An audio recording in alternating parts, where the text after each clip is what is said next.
si Tristan and nandito tayo ngayon sa Teatro Mulat ng Pilipinas. And welcome sa Young at Art Season 4!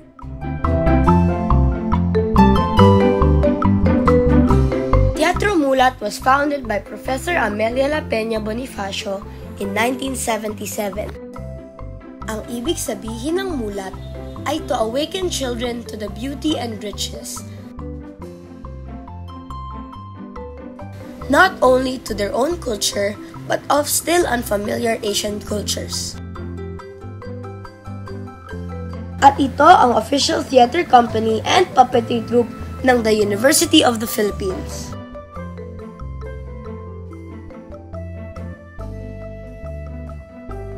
Hello po, ako po si Tristan and kasama ko po si Tita Ami.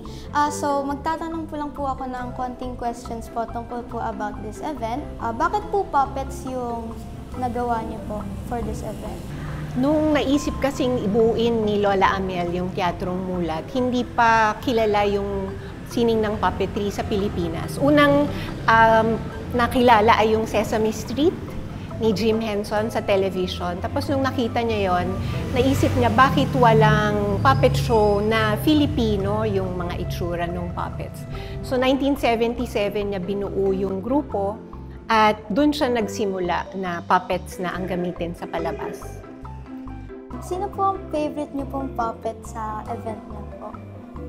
Dito sa Prinsipe Bahaghari, syempre si Prinsipe Bahaghari, yung kwentista din, iba rin kasi yung qualities niya. So, nakakatuwa rin siyang panoorin. Bakit niyo po naisipan na i-invite po yung mga bata, lalo na po as a small age, marami pong mga bata na hindi po nanonood ng theater play?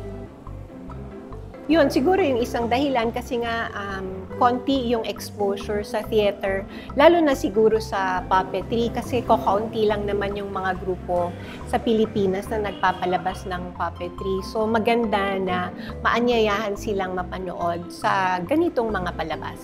So nagsisimula siya sa kwento. May ideya si Aina kasi yung nag-isip na isalin or i-adapt yung Little Prince sa Filipino. Tapos, nagsulat si Sir Vlad Gonzales. Naisip niya na kumuha ng mga kwento sa mito dahil nga yung mga palabas ng Teatrong Mulat ay mula sa folktales, Philippine and Asian folktales.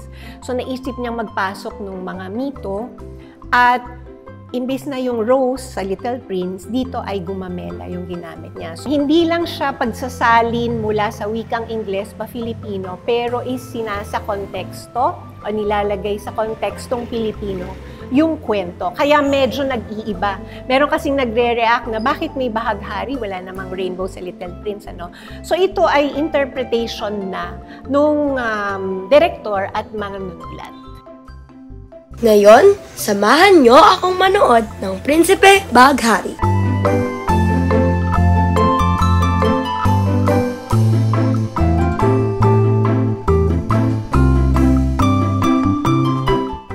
Hello po, ako si Tita Ami mula sa Teatrong Mulat ng Pilipinas at inaanyayahan namin kayo sa mga pagtatanghal para sa Young at Art.